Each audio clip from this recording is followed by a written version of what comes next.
friends and welcome back to the White Slate पढ़ाई and today we'll continue with chapter 1 sets और आज हमारा ये 9th लेक्चर है। इसके पहले के अगर 8 लेक्चर्स आपने नहीं देखे हैं तो पहले वो वाले लेक्चर्स देख लीजिए जिससे आपको ये लेक्चर समझने में आसानी हो। चैप्टर ऑलमोस्ट हमारा कंप्लीट हो चुका है और हम लोग ऑपरेशंस ऑन सेट कर रहे थे, तो अभी एक ऑपरेशन और बचा है, आज क्विकली उसको कर लेंगे और उससे एसोसिएटेड जो हमारी प्रॉपर्टीज हैं वो पढ़ लेंगे। उसके बाद नेक्स्ट लेक्चर में उसके एसोसिएटेड क्वेश्चन जो कि एक्सरसाइज 1.5 में है हम लोग वो कवर करेंगे। ओके, सो आज अभी हम लोग स्टार्ट करेंगे कॉम्प्लीमेंट ऑफ अ सेट से। तो कॉम्प्लीमेंट ऑफ अ सेट क्या होता है? Let you be the universal set and A a subset of U, then the complement of A is the set of all elements of U which are not the elements of ए।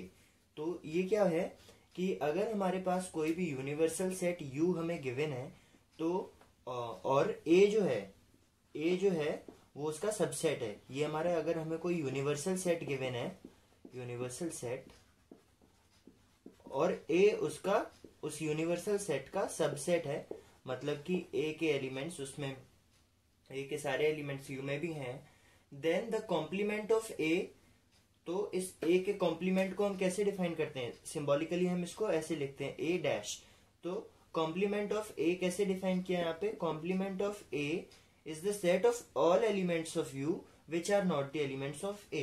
मतलब कि U के वो सारे elements जो A में नहीं है, मतलब कि सपोज हमारा यूनिवर्सल सेट है, एग्जाम्पल अगर मैं लूं 1 2 3 4 5, ओके,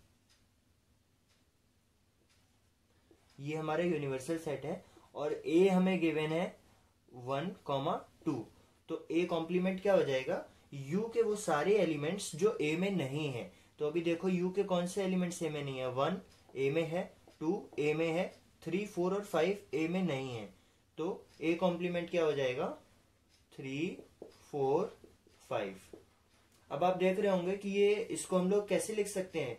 लास्ट लेक्चर में, लास्ट लेक्चर तो एक्सरसाइज 1.4 थी, उसके पहले जो थ्योरेटिकल लेक्चर हमने कवर किया था उसमें हमने पढ़ा था difference of a set, difference. तो यहाँ पे भी तो हम लोग डिफरेंस ही तो कर रहे हैं, मतलब कि ए कॉम्प्लीमेंट क्या हो जाएगा? यूनिवर्सल सेट माइनस ए। ये वही तो होता है जो यहाँ पे लिखा है, all elements of U which are not a part of A. तो सिंबॉलिकली हम लोग कॉम्प्लीमेंट को ऐसे रिप्रेजेंट करते हैं, सेट के ऊपर एक ऐसे डैश लगा के, और उसका मतलब होता है u माइनस ए। अभी ये जो कॉम्प्लीमेंट करके जो सेट आएगा, ए कॉम्प्लीमेंट का जो सेट आएगा, ये भी एक सबसेट होगा इस यूनिवर्सल सेट का। जैसे ए इसका एक सबसेट है, ऐसे ही ये ए कॉम्प्लीमेंट भी इसका एक सबसेट होगा। तो अगर नहीं समझ आया तो कोई बात नहीं, अभी हम लोग इसके ऊपर एग्जाम्पल करते हैं, आपको बड़े आराम से सब समझ आ जाएगा। ओके, तो यहाँ पे ये 3 क्वेश्चन लिख लिए मैंने, इनसे हम लोग इजीली समझ लेंगे कि कॉम्प्लीमेंट ऑफ अ सेट क्या होता है। तो let you be a set 1 2 3 4 5 6 7 8 9 10, ये इसके एलिमेंट्स हो गए, एंड ए इज 1 3 5 7 9 और हमें फाइंड करना है ए कॉम्प्लीमेंट। तो अभी हम लोगों ने कॉम्प्लीमेंट को कैसे डिफाइन किया था? A complement is defined as u minus A, या फिर हम लोग कहें कि इसका क्या मतलब है कि वो सारे यूनिवर्सल सेट के एलिमेंट्स जो A में नहीं है। तो u माइनस ए क्या हो जाएगा? अभी देख लेते हैं कौन से नहीं है। 1 3 5 7 और 9 ये वाले यूनिवर्सल सेट के वो एलिमेंट्स हैं जो A में है, मतलब इसके अलावा जो एलिमेंट्स होंगे वो A में नहीं है। तो ये देखिए 1 3 5 7 और 9, 5 7 9 ये एलिमेंट्स तो A में हो गए। तो इसके अलावा वाले जो हैं वो A में नहीं है, और वो कौन से हैं? 2 4 6 8 और 10। तो कॉम्प्लीमेंट क्या हो जाएगा? 2 4 6 8 और 10। Okay, as simple as that. Let you be the universal set of all the students of class 11 of a school and A B the set of all girls in class 11, find A complement. तो अभी हमें universal set क्या given है? Class 11th में पढ़ने वाले सारे बच्चे, और हमें जो सेट ए है वो क्या गिवन है? क्लास 11th में पढ़ने वाली girls, girls of class 11। Okay, तो यू है यूनिवर्सल सेट, क्लास 11th में पढ़ने वाले सारे स्टूडेंट्स, ए है क्लास 11 में पढ़ने वाली गर्ल्स, तो ए कॉम्प्लीमेंट क्या हो जाएगा, यू माइनस ए। और अभी देखो क्लास 11 में पढ़ने वाले सारे स्टूडेंट्स में से अगर मैं सारी गर्ल्स हटा दूंगा तो हमारे पास क्या बच के आ जाएगा, सारे बॉयज बच के आ जाएंगे। तो ए कॉम्प्लीमेंट क्या हो जाएगा, बॉयज ऑफ क्लास 11। ओके, इतना आसान है ये। अभी देखो ये वाला question, let universal set be 1 2 3 4 5 6, A is 2 3, B is 3 4 5. We have to find A complement, B complement, A complement intersection with B complement and A union with B. So A complement क्या हो जाएगा, वो elements universal set के जो A में नहीं है। तो देखो A में कौन कौन से हैं, 2 और 3, 2 और 3। तो नहीं कौन कौन से हुए, 1 4 5 और 6। तो A कॉम्प्लीमेंट कितना आ गया, 1 4 5 और 6। ऐसे ही अभी देखो बी कॉम्प्लीमेंट क्या हो जाएगा, वो एलिमेंट्स इस यूनिवर्सल सेट के जो बी में नहीं है। तो एक बार ये देख लेते बी में है कौन कौन से, 3 4 और 5 बी में है, 3 4 और 5 है, मतलब कि 1 2 और 6 नहीं है। तो बी कॉम्प्लीमेंट हो गया 1 2 और 6। अभी ए कॉम्प्लीमेंट का इंटरसेक्शन निकालना है बी कॉम्प्लीमेंट से। इंटरसेक्शन क्या होता है, वो एलिमेंट्स जो दोनों में कॉमन है। तो इन दोनों में देखो क्या क्या कॉमन आ रहा है, 1 कॉमन आ रहा है, हाँ आ रहा है, 4 आ रहा है, नहीं, 5 आ रहा है, नहीं, 6 आ रहा है, हाँ आ रहा है।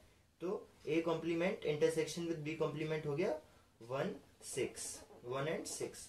ए यूनियन बी, यूनियन मतलब वो सारे एलिमेंट्स जो ए में भी हैं और जो ए में है या बी में है, मतलब दोनों में, जो ए में और बी में है सारे एलिमेंट्स वो। तो ए में देखो 2 3 और बी में देखो 3 4 5, तो 3 4 5। 3 तो हमने देखो पहले ही लिख लिया इसकी वजह से, तो बस 4 और 5 और लिख लेंगे, क्योंकि एक एलिमेंट को बार बार लिखने की जरूरत नहीं होती।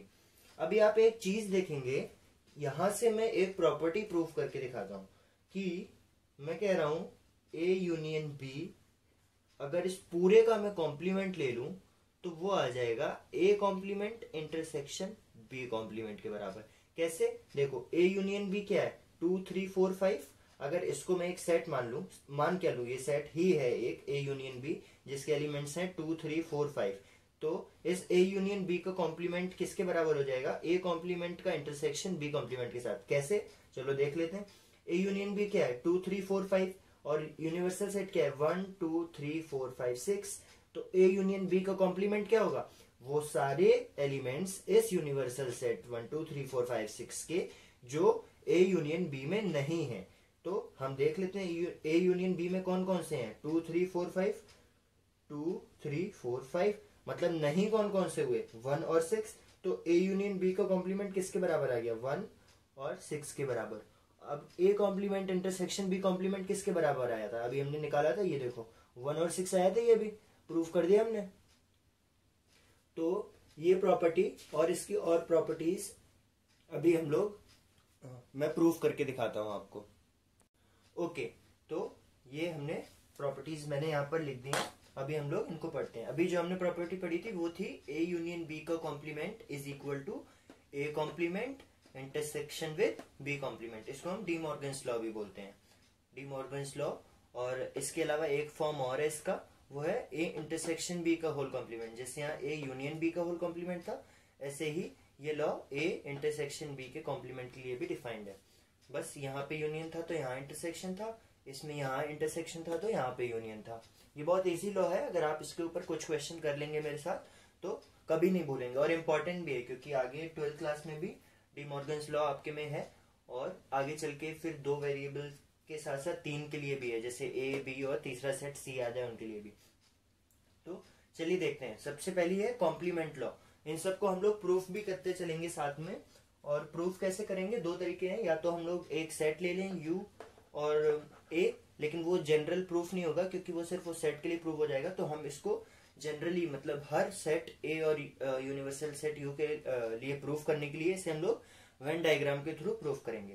तो पहली लॉ देखिए क्या है, A union with A complement is universal set. यहाँ पे यूनिवर्सल सेट और यूनियन में डिफरेंशिएट करने के लिए मैंने इसके ऊपर यू थोड़ा अलग बना दिया, ये वाला यूनिवर्सल सेट का।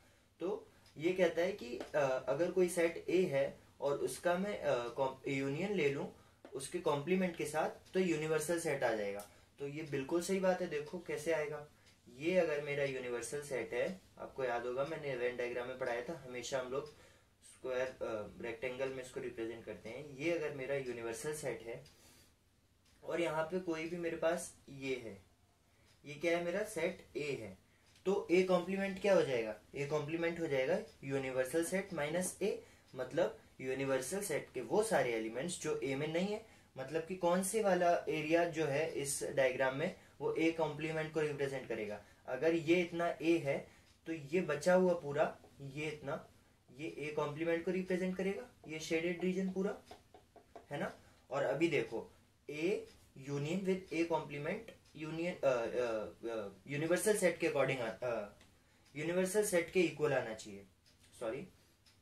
तो देखो ए और इसका यूनियन मतलब ए के भी सारे एलिमेंट्स और ए कॉम्प्लीमेंट के भी, तो जो जो यहाँ पर लिखा हुआ है उसको मैं डार्कली शेड करता जाऊंगा। तो ए को मैंने शेड कर दिया, ए के सारे एलिमेंट्स और ए कॉम्प्लीमेंट के सारे एलिमेंट्स, मतलब ये पूरा एरिया।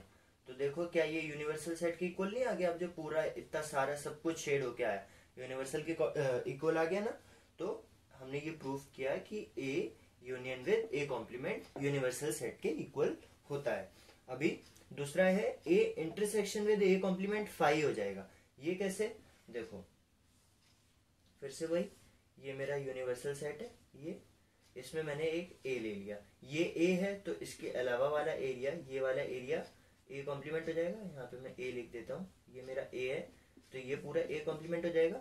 अभी मुझे अगर ए और ए इंटरसेक्शन का कॉम्प्लीमेंट लेना है, कॉम्प्लीमेंट मतलब दोनों में जो एरिया कॉमन है, तो क्या इस सर्कल में और ये पूरे शेडेड एरिया में कोई भी चीज कॉमन है?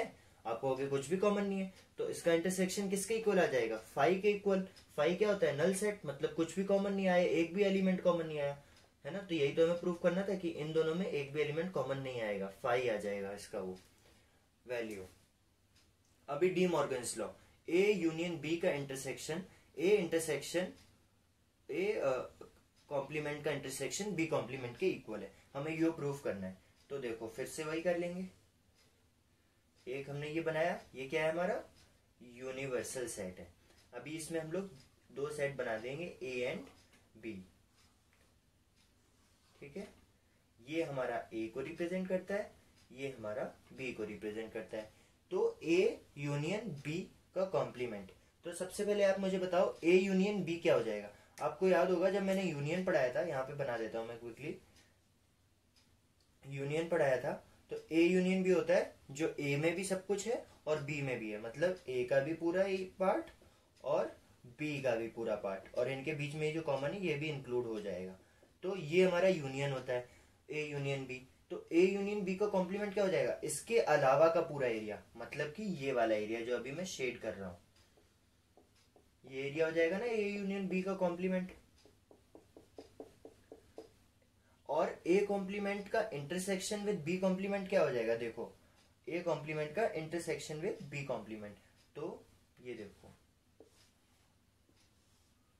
ये तो हमारा ए है, ये मेरा बी है। अभी ए कॉम्प्लीमेंट क्या है, ए कॉम्प्लीमेंट मतलब वो सारा एरिया जो ए का नहीं है, मतलब ये पूरा ए है, इसके बाहर का पूरा एरिया हमारा ए कॉम्प्लीमेंट के इक्वल आ जाएगा। मैं दूसरे कलर के मार्कर्स यूज कर लेता हूं तो आपको थोड़ा आसानी होगी। चलो, तो अभी ए कॉम्प्लीमेंट में यहाँ पे मार्क करूं तो वो इस ए के बाहर का पूरा एरिया हो जाएगा, मतलब ये पूरा एरिया, ये हो गया हमारा ए कॉम्प्लीमेंट। और ऐसे ही अगर मैं बी कॉम्प्लीमेंट की बात करूं तो वो क्या हो जाएगा, बी कॉम्प्लीमेंट हो जाएगा वो एरिया जो इस पूरे बी के अलावा वाला है, इस पूरे बी के अलावा। तो उसको मैं दूसरे कलर से करता हूं, ये लीजिए, ये पूरा बी कॉम्प्लीमेंट हो जाएगा। और अभी हमें क्या निकालना है, ए कॉम्प्लीमेंट का इंटरसेक्शन विद बी कॉम्प्लीमेंट, मतलब वो एरिया आप जो हमने ये दो एरिया शेड करे हैं इनमें जो ओवरऑल कॉमन एरिया आ रहा है। तो आप देखेंगे कि कॉमन एरिया क्या आ रहा है, ये इतना जो एरिया है ना, ये वाला एरिया, इस वाले में सिर्फ ये वर्टिकल लाइंस आई हैं, मतलब ये बी कॉम्प्लीमेंट आ रही है, इसमें ये वाली लाइंस नहीं आई हैं जो ऐसे डायगनली मैंने बनाई है। ऐसे ही ये वाला जो एरिया है, ये इतना एरिया, इस वाले एरिया में सिर्फ ये डायगोनल वाली लाइंस आई हैं और वर्टिकल वाली लाइंस हॉरिजॉन्टल वाली लाइंस नहीं आई हैं। लेकिन अब ये दोनों लाइंस जिन एरिया में आई हैं वो एरिया कौन सा है? वो एरिया ये है, ये देखो,